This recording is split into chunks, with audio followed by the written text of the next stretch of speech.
Good evening, everyone. Welcome. Sorry, my name is Jeremy, and I'm leading these introductory sessions this month. This is number 3. So welcome.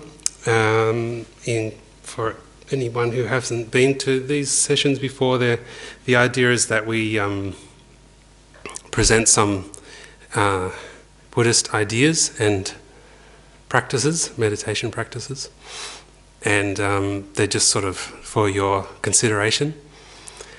It's important that you don't feel like you're being pressured to believe them or agree with them.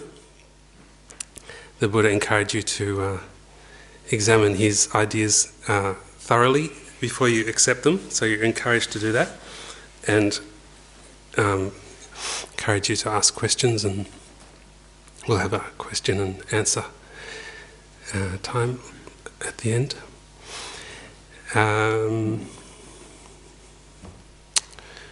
So what we've been talking about so far this month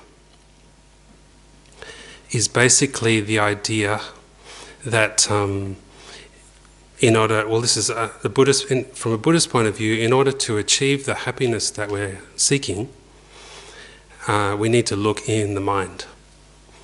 That's kind of like the main point that I've been talking about the last few sessions. And I realize that could be maybe a challenging idea. I'm not sure. I'd be interested to hear from you if you think that's a challenging idea or a sort of slightly upsetting idea.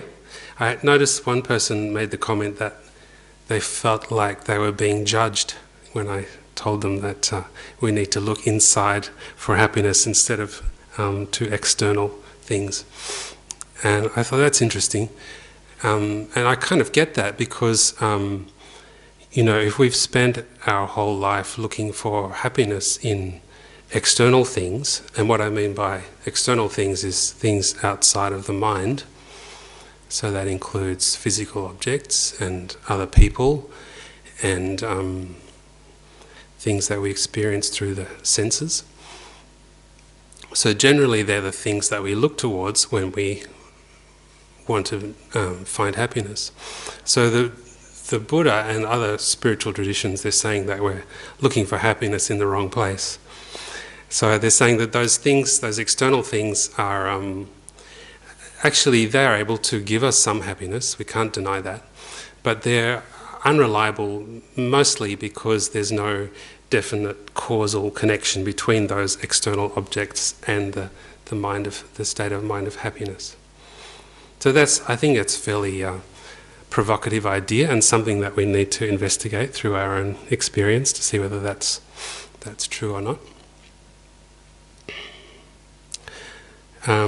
Anyway, before we get into too much philosophy and psychology, we'll do some meditation to calm our minds, and then we'll be nice and clear and able to think clearly and discuss clearly. So meditation means familiarizing your mind with a positive object, a positive mental object. So that's what we're trying to do when we're meditating. And the main tools that we use to achieve that, to familiarize our mind with a positive object, are called mindfulness. So in this context, as I mentioned earlier in previous nights, mindfulness in this context means remembering or holding the mental object in your mind. So we're trying to hold a positive object in mind, keep it in mind, keep our mind focused on it. So we do that using mindfulness. And the other mental tool that we use is called introspection.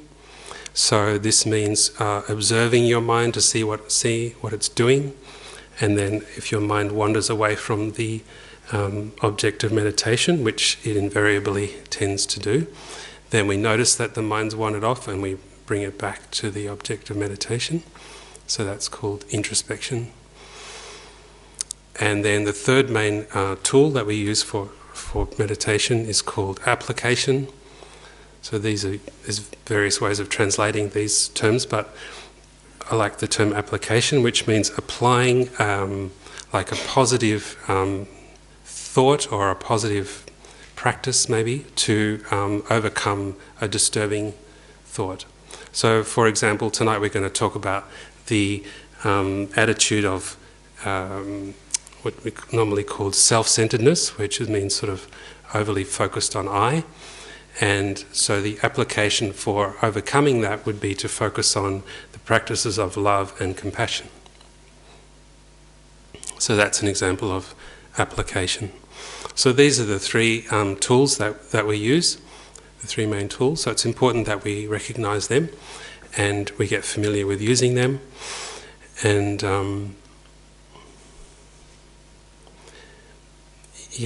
so I'll explain them in more detail as we do the meditation. So we're going to do a meditation starting with the breath, and we use the breath as an object of meditation. Mainly its purpose, because it's a neutral object, so it doesn't generate attachment or aversion, it's neutral. So we focus on something neutral like the breath, just to stop or sort of still the mind. So the purpose is to still the mind and generate concentration, focus on this object. Okay. So firstly, just relax your body.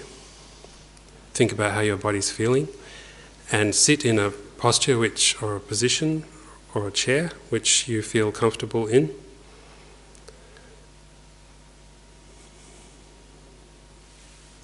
Helpful to have your back straight normally so you don't get drowsy, so you can stay alert.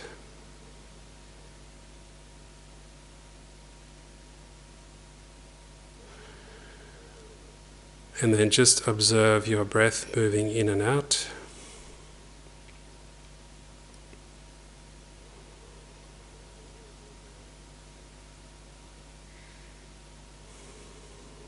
So as you breathe out, you can imagine that you're expelling all the concerns or things that you've been busy with during the day.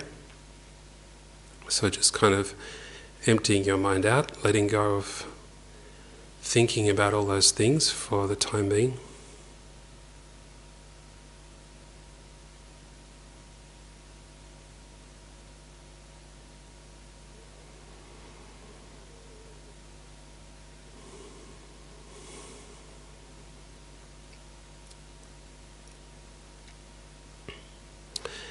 And then bring your attention to the breath moving in and out through your nose, particularly on the point under the tip of your nose, on the breath moving past that point.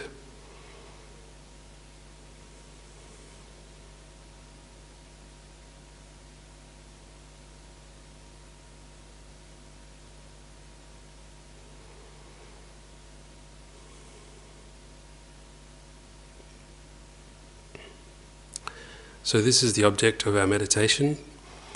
We're just focusing on the breath moving past that point.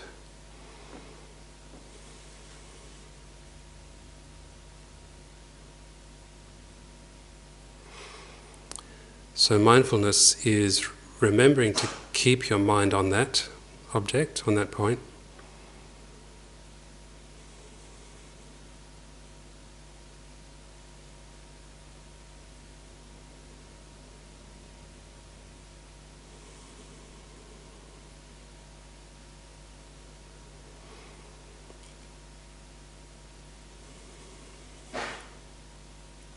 So we don't need to use a lot of force to keep it there. It's just sort of resting on that point. And some people prefer to call it just observing the point, rather than trying to hold the mind or pin it down. You're just observing that object.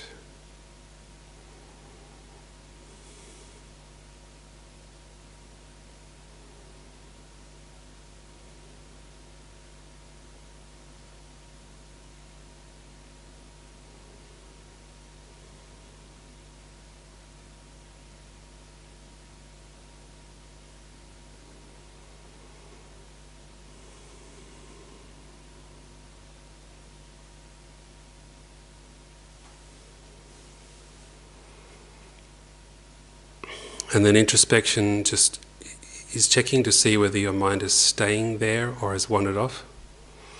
And when it wanders off, just bring it back to that object, to that point.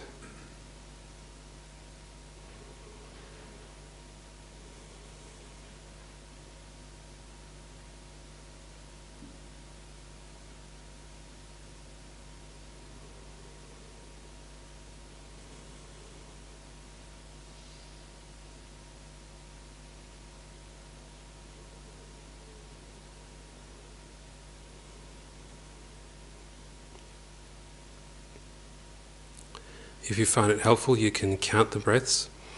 So breathing in and out would be one breath. That can help you to keep your mind focused.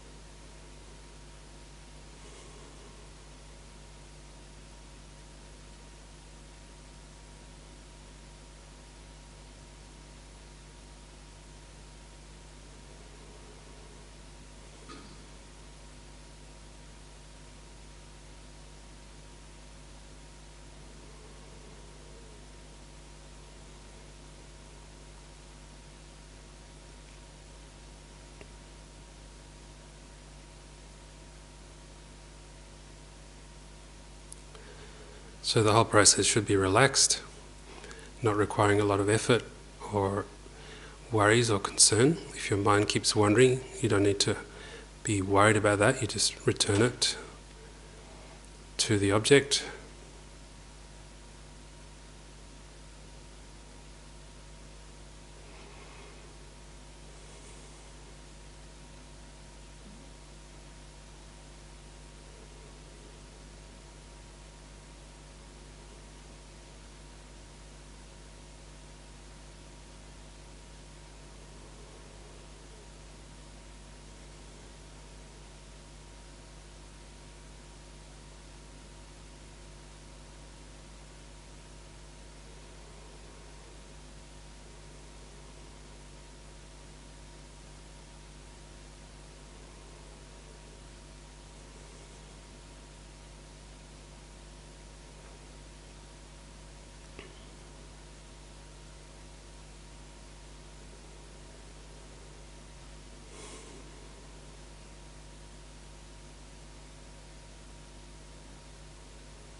Again, use introspection to check if your mind is wandering off.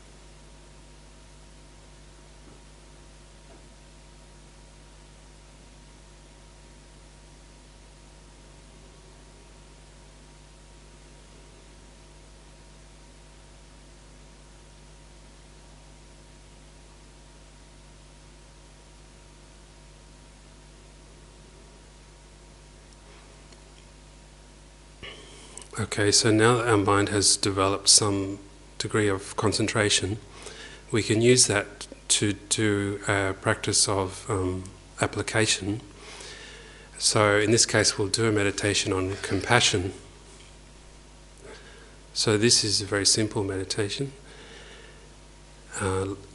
Meditation on love and compassion. So compassion means the wish that others be free of suffering. And love is the wish that others have happiness. So that's now the object of our meditation. So we're familiarizing our mind with those two thoughts or wishes.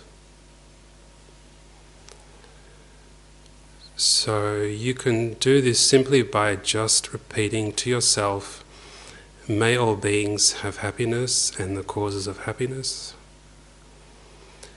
And may all beings be free from suffering and the causes of suffering.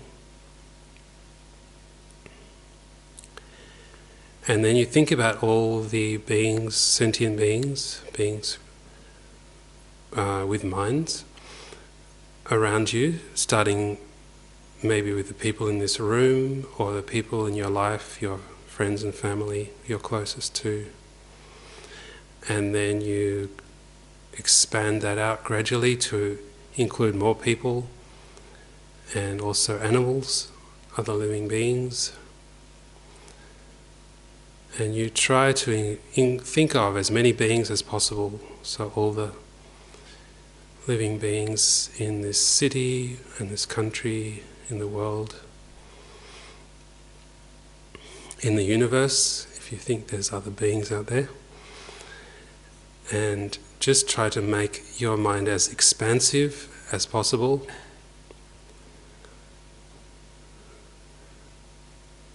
So the scope is like as large as the universe. And you just repeat that to yourself quietly. May all beings have happiness and the causes of happiness. May all beings be free from suffering and the causes of suffering. So it's just a wish, wishing that they could have that.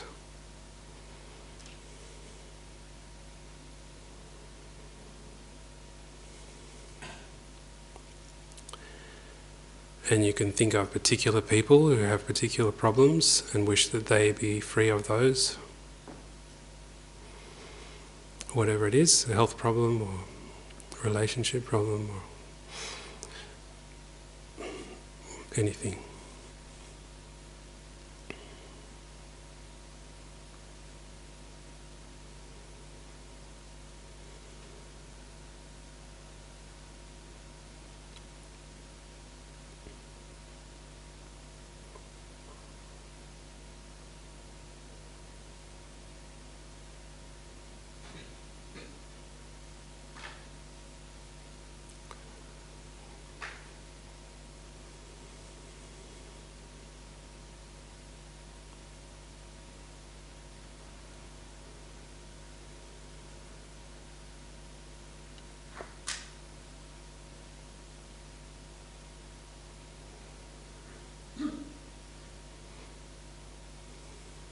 So then you can visualize that from your heart, light is radiating out to all the beings in this world, in this universe, and filling them with happiness, the happiness that they're seeking, and relieving them of any suffering or problems that they're experiencing. So again, you can start with the people who you're closest to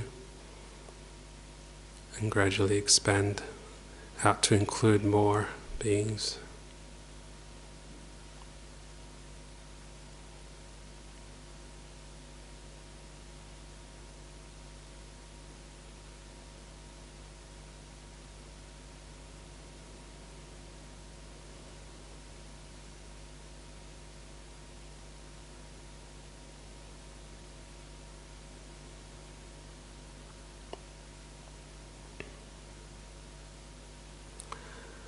So with this meditation, we're still using mindfulness and introspection. So with mindfulness, we're remembering the object of meditation, which is the light going out to all beings and bringing them happiness and removing their problems. So that's the object of meditation.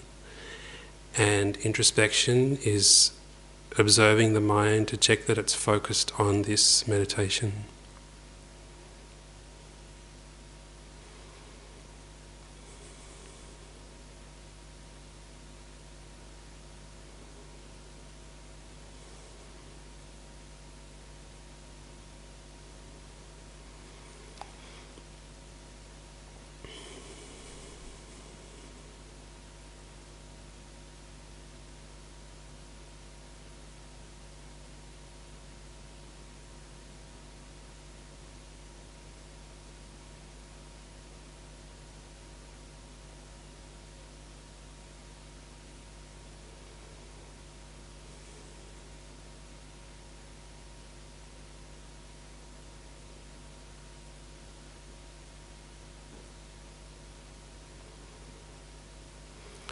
Then at the end of the meditation, you just visualize that the light absorbs back into your heart.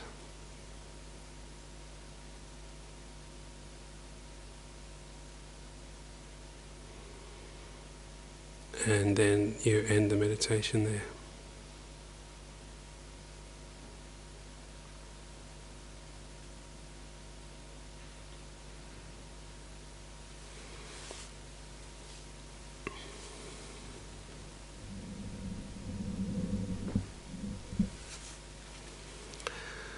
Okay. How did you go with that? Any comments or questions about that meditation practice?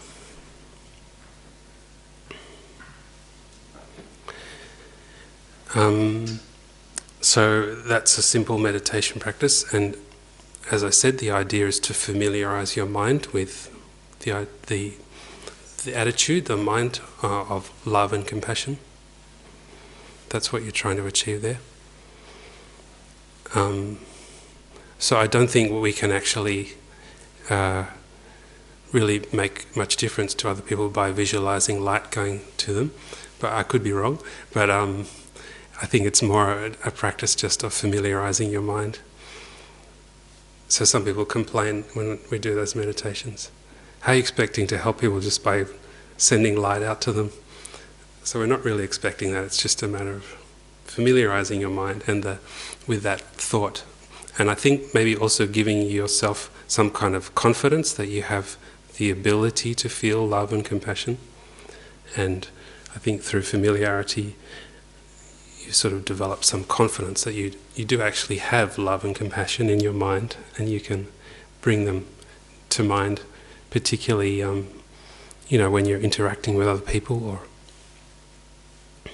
or in any situation. Yes. Is it okay to say something now? Yes, sure, that's fine. Go ahead. Well, wouldn't you perhaps agree that by thinking those thoughts, you're actually doing something to your brain connections, like your, whatever you call it, synapses in your brain, change the way your brain works, so that when you go out, your brain's changed a little bit, and those compassionate thoughts and actions come a little bit more easily. You see it that way, that you're doing something to your brain by doing that meditation? Yeah, actually I don't know, but that could be true. But certainly the idea is that through familiarizing your mind with a thought like that it will come, it'll come to mind more easily. Certainly that's the idea. Whether it's actually changing the structure of your brain, I'm not sure. But I think, the idea of neuroplasticity, then following, if that's true, then apparently that can happen. You change your mind through thinking. Your brain. No, that's fine. That's fine. That's good. Okay. So, as I said, the last few weeks we've been talking about this idea of how we need to turn our mind inwards to find the happiness that we're seeking. and that the external objects are unreliable as a source of sort of like true happiness, and the reason being that there's no definite causal connection between the external things and the mind of happiness. So an example used is someone who has everything, like they have an enormous wealth and power and fame, but still not feeling happy, in fact maybe feeling miserable. And so that's evidence that there's no definite causal connection between the external things that we seek and we seek to acquire and their state of mind of happiness. And vice versa, there's also people who have very little. They may have no possessions and no fame and no power, but still feel very, content and happy. For example, some developed spiritual practitioners, yogis, meditators. So that's the idea. So if, let's say you're convinced by that argument, so you agree that we need to look within the mind to look for the true source of our happiness, and that the external things are somewhat unreliable. So then, so you look within your mind, and I think when we first examine the mind, I know for me, when I first started meditating, it was quite daunting. The idea of looking within your mind for the causes of happiness and observing what's going on in your mind. And so I think we first, it seems to be a bit like a sea of many different things going on. So we have all these emotions and thoughts and ideas, and we may not have much control of what's going on in our mind. There's all these things that just sort of come up even though we don't want them to. And things don't come up when we do want them to, like we might want to feel happy and friendly in some situations, but we just can't do it because the happiness and friendliness is not coming up when we want it to. So those kind of thoughts. Like I remember feeling when I was perhaps maybe in my teenage years, very much that feeling of being on a roller coaster of highs and lows and having very little control over what was going on in my mind, which I think is one of the reasons why I became interested in meditation, because I really wanted to have some control over the roller coaster. So you might be able to relate to that. So I think when we first start looking within our mind, we need some sort of framework, I think, to examine what's going on. So a very useful idea, I think, and one that's certainly very central in Buddhism for helping us to make sense of what's going on in our mind, all our thoughts and emotions and feelings, is this idea of, firstly, love and compassion, which I mentioned before in the meditation. So just to repeat, so love is the wish that others be happy, and compassion is the wish that others be free of suffering. In this context, that's what we're talking about. And this is a very central theme, I guess you'd say, or idea in Buddhist thought and practice, and also in other spiritual traditions. I would say most, probably all, they have a underlying altruistic basis. I think that's the power of that's why they last so long, I think, these spiritual traditions. They last for thousands of years because they're based on love and compassion. Anyway, that's something you feel free to disagree with, but that's how it seems to me.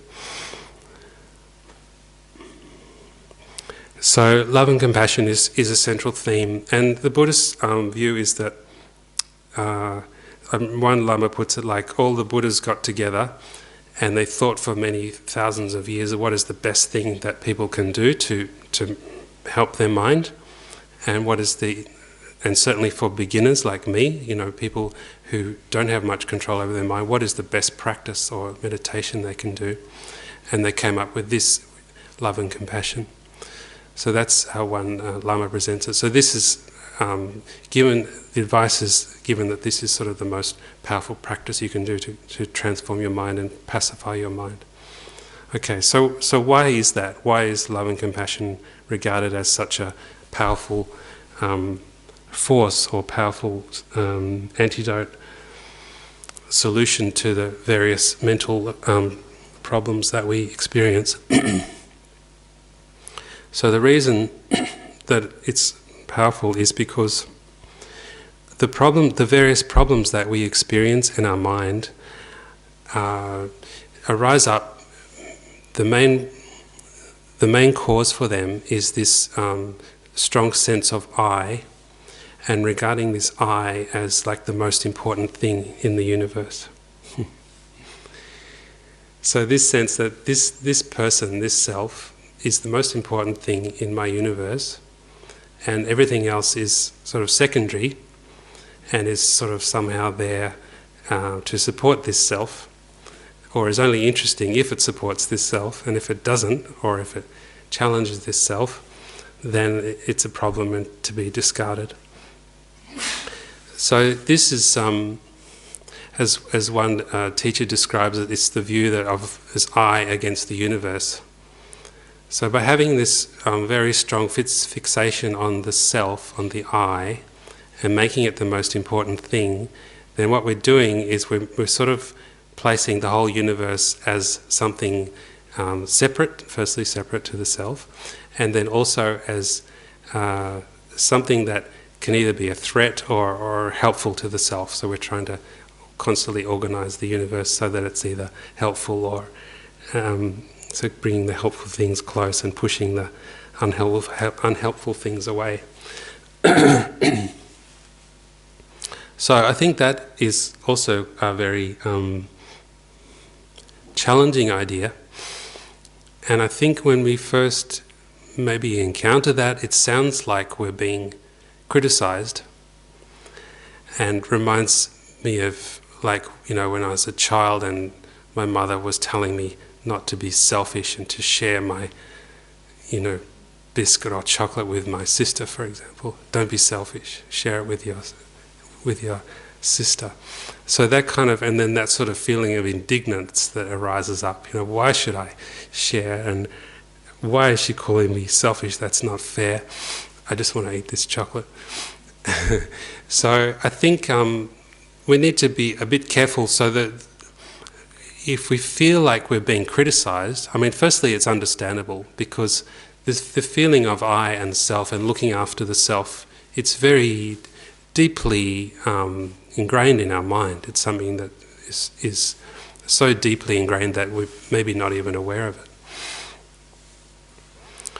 And so to be told that it's a problem, I think, is quite confronting, because we've spent our whole life trying to look after this I, protect the I, defend it, etc. And so to be told that the I or the self is problematic, or this attitude we have is problematic, is quite confronting. So I think that's true. So I think we need to examine carefully whether this makes sense, this idea. Whether this idea that holding the self as most important thing is a problem or not. So I think normally reaction would say, we would think, well, I have to look after this self because no one else is going to do it as well as I am. I need to protect this self, and it's the most important thing, because if this self is happy, then I'm happy. If the self is sad, then I'm sad, because it's basically me. So this idea of love and compassion is challenging that. It's saying that actually this strong holding on to the I is actually causing us problems. So we need to investigate that. So what are some of the problems that are caused by having a strong self-centered attitude towards life and the universe? So, for example, we can see clearly in our relationships with others. So when we have problems in our relationships, like conflict, for example, you can see how the strong sense of I want this and I don't want that, puts you in conflict with the other person who's also thinking, I want this and I don't want that. So when your needs clash, then you're in a situation of conflict. So that's something that we, encounter often, even when you're driving your car. So this strong sense of I, and there's two people who both have that, and if they can't let go of that, then they're in a situation of conflict. So that's quite a clear example of how this strong sense of I is causing that problem, I think. Feel free to disagree. And then other problems, for example, what we call afflictive emotions, so anger, for example, and attachment. So attachment is the strong wish to hold on to something or someone because you see that thing as being the source of happiness for this I. So you're focused on the I, and then you're looking at this person or this object and thinking, they're a great source of happiness for this self, so I want that, I want to hold on to that, I want to get more of that.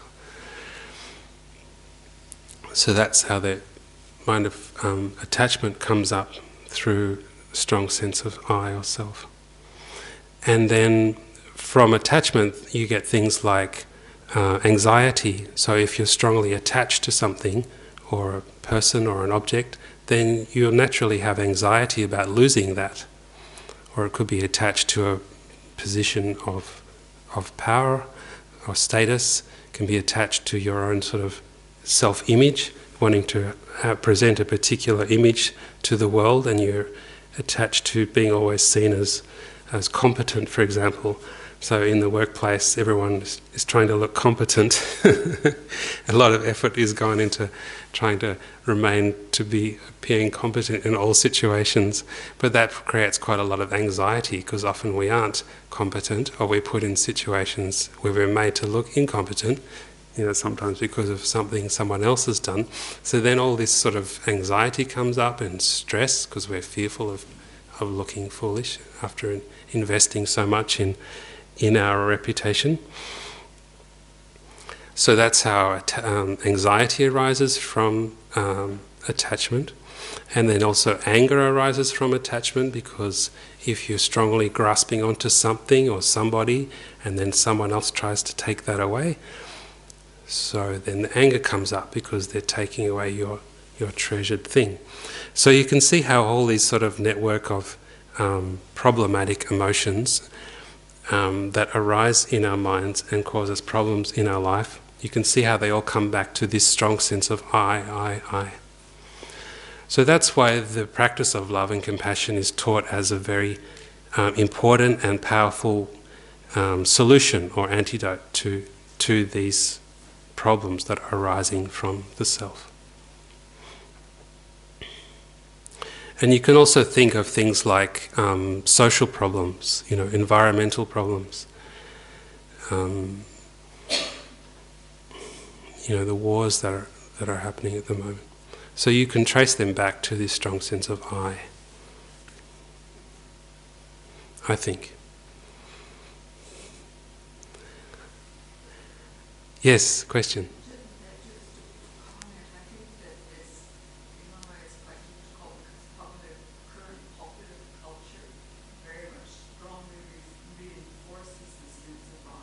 Yeah.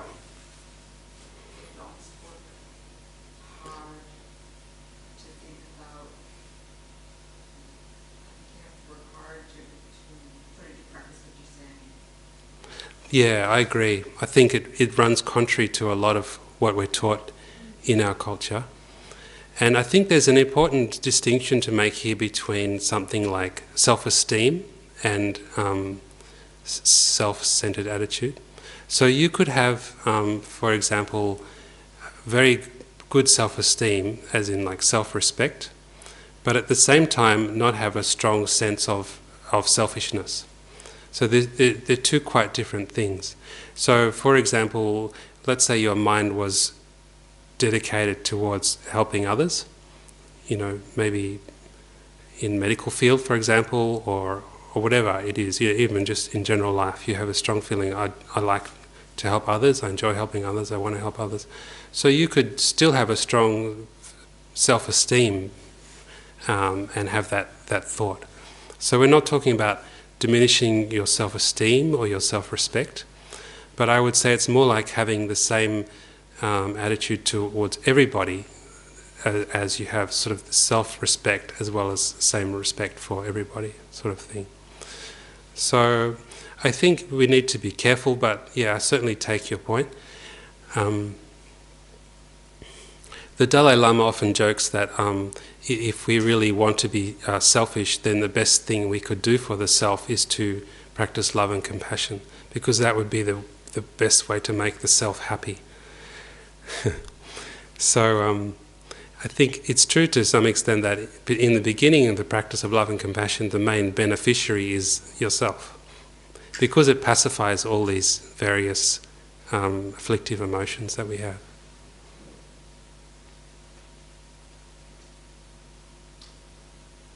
Jeremy, Yes. what would it be in terms of happiness and its causes, and suffering and its causes?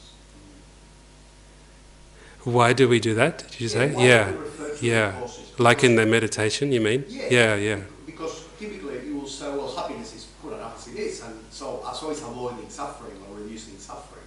So what is it that we are referring to when we speak in terms of the causes? Yeah, that's a good question. I think the idea there is that that happiness doesn't just arise from nowhere. Like, this is the idea, particularly emphasized in Buddhism, I think, that in order to be happy, then the causes have to be created. So, for example, happiness,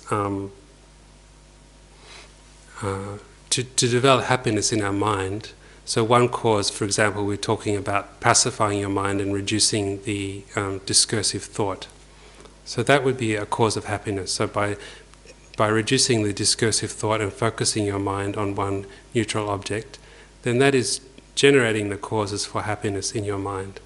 So I think it's something like that, to emphasize that we need to create the causes for these things. One thing I've heard someone, a teacher mention once, was he only glimpsed through it, and I'm interested whether it adds anything to what you're saying. He was talking in terms of there are wrong causes for happiness as well. So he was giving the example of I stole something from someone, and because I got away with it, I'm happy. But that is not a legitimate cause for happiness. Yeah, that's it's a very good point, and I think it's one that's often raised in relation to these ideas of love and compassion. And so I think from the Buddhist point of view, I would say that feeling that you have after you've stolen from someone is not actually happiness. That would be the Buddhist view. So maybe you could call it excitement, or you could call it like a thrill, but if you compared that to the state of mind, for example, of love and compassion, where you're giving something to someone and making them happy by giving them. So if you compare the two, then you would find that the feeling of taking something and the excitement, the thrill at someone else's expense, is not actually happiness. And again, that's something you can disagree with. I often have this similar debate with my dad. He sort of thinks like that, that so many people get away with bad stuff and they're happy about it. So then I guess you've got to check up, are they really happy? Or is that lasting happiness? Is that real happiness? Is that real happiness? Yeah. So I think last week I was using the example of Vladimir Putin. He has so much wealth and allegedly. He's one of the richest people in the world. So much power, so much fame. I guess you call it infamy now. But do you think his mind would be happy? You know, I find it very hard to imagine that his mind is happy, is peaceful. Maybe it is. I would find it very hard to believe. I don't know. Do you think he can sleep at night? Yeah, sure. I asked a translator that question once, Yeah. and he said, because I said, how can there be bad people doing bad stuff, but they've got lots of money and they really seem pretty happy? Yeah. And he said, the happiness is the result of previous karma, maybe from previous lives. Okay. The bad stuff is creating bad karma, and they're going to cop it in the future. I don't know what you think of that, but that's what a translator said. Yeah, I guess that would be another Buddhist response based on the idea of karma. So the cause of their happiness they're experiencing now is from the past, but they're actually creating the causes for future unhappiness. That still, I'm not really convinced. I don't know, maybe I'm wrong, that you could be someone like Vladimir Putin and feel really peaceful. I just find that hard to believe, you know, that he could even have good dreams at night. Maybe he does, I don't know. Yes, sorry, go on.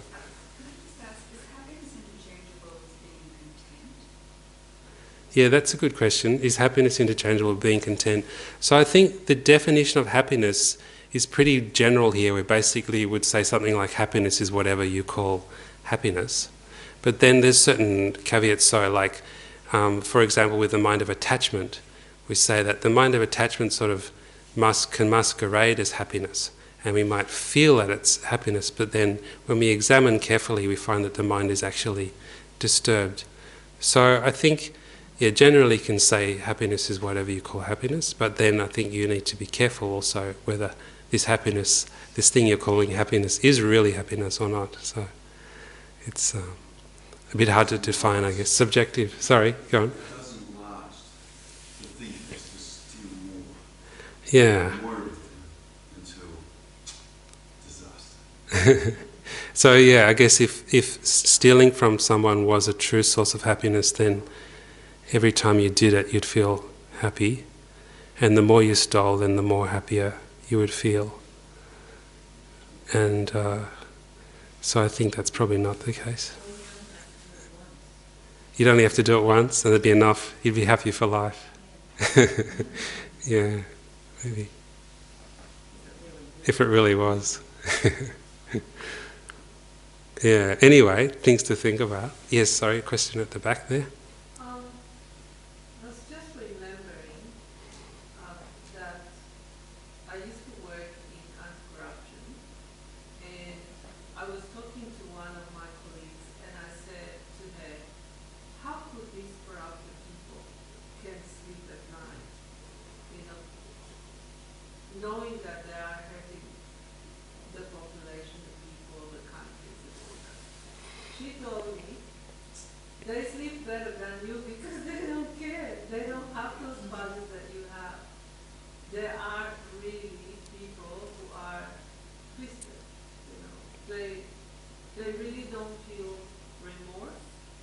They are absolutely calculators, and it's not like me that I wouldn't be sleeping, you know, calmly, thinking, oh my God, I'm stealing all the, you know, the justice is going to get me. She told me they don't, they are just happy better than you, they have better house, better, but because they don't have those values. Yeah, well, maybe it's true. I guess some people certainly seem to be much more morally sort of sensitive than others, and they're sort of very careful about harming, you know, everybody, and others seem, yeah, like you say, maybe not too bothered about, yeah. So, yeah, I guess that's something we need to investigate. I guess from the Buddhist point of view, that the idea basically is that the mind of love and compassion is sort of regarded as one of the most sort of powerful and positive ones, and the minds of wanting to harm others is regarded as the most sort of destructive and harmful to yourself and to your peace, to your mental peace. But yeah, you need to check out whether you think that's true. Just through your own experience. Like when you feel angry towards someone, you look at that state of mind and know, is this peaceful? Is this happy? Compared to the state of mind where you're looking at someone thinking, oh, I'd like to help them, or, you know, some kind of loving thought. So you just examine it through your own experience.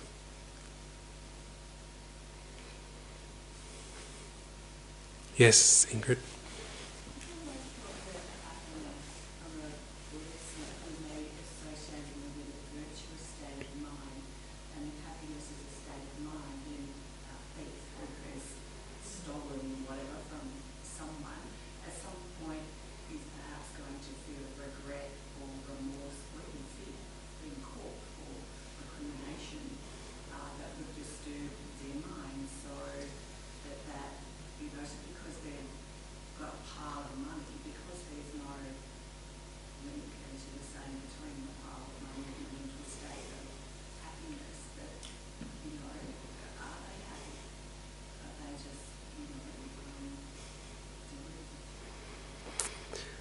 Yeah, well, I guess it's I mean that situation of where you're willing to steal others from others for your own happiness.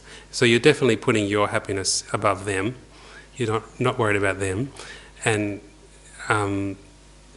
so that is very much that idea of myself against the universe. So the universe is out there and I'm going to get whatever I can from it, regardless. I don't care who I hurt in the process. I've just got to get what this self needs.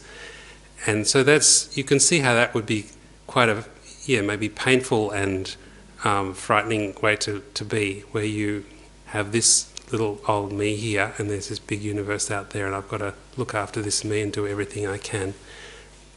And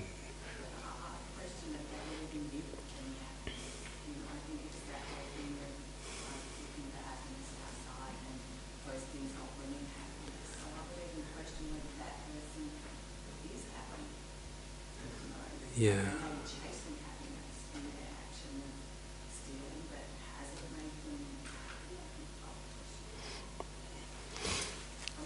I guess it depends on the situation too. Yeah. I think it's different when you got you got the example that David has given when he's a corrupt government guy that is stealing lots of money. It's not the same as a father that is in the street and can't feed his children and buys, steals an apple from the supermarket to give it to the kids. So I'm just incorporating the nuance in there. Yeah. I don't think they're quite the same thing. Yeah, that's a good point, because like from a Buddhist point of view, it comes down very much to your motivation. Correct. So like That's yeah. So you can see how the state of mind where you're stealing because you want to feed your children is very different to where you just want to accumulate as much for this person and you don't care who you hurt in the process. So it's quite a different state of mind. Yeah. That's a good point. It's interesting when you talk about Putin, because I look at him and I think he's ever thought he's done anything wrong in his life. I don't think he's probably got any regrets. Yeah, you could be right. I mean, I sort of wonder maybe he believes his own propaganda and he's just built this huge delusion in his mind that Crimea belongs to us. It always has. We've got to get it back and it's my job to do it. Sort of this massive delusion and not really caring about how many people you kill in the process. So it's hard to imagine that, but maybe it's... But he has a worrying face. He's worried because he knows he's lost something. I think he might be worried about himself at the moment, yeah. Yeah. I don't think he is at the moment. I don't think he's happy chappy, He doesn't look very happy. Have to write him a letter, ask him. I wanted to make a few other points. We're sort of running out of time, but we can go into this more next week. So let's say we accept this idea that love and compassion is a powerful force for subduing these afflictive emotions. as well as the other benefits that obviously come from it. For example, improving our relationships with the people around us and being more useful for them. So then, let's say we've convinced by this argument, or convinced that it is something useful that we would be helpful to generate. So then the next thing is how do we do it? So just merely wishing to be more loving and compassionate is not sufficient from a Buddhist point of view. So just quickly to go over the causes, and we can talk about this more next week. So the first practice or cause for developing love and compassion is firstly, as we have been doing, is to understand the benefits of love and compassion and the problems caused by the self-centered mind. So that's the first one, being clear about that. So if we're clearly convinced about the benefits of it, then we have this sort of motivation or strong wish or to put in the effort to develop it. So that's the first thing. Then the second cause of developing love and compassion is called the mind of equanimity. So the mind of equanimity is a bit like what we were doing in the meditation before, seeing how all beings are equal.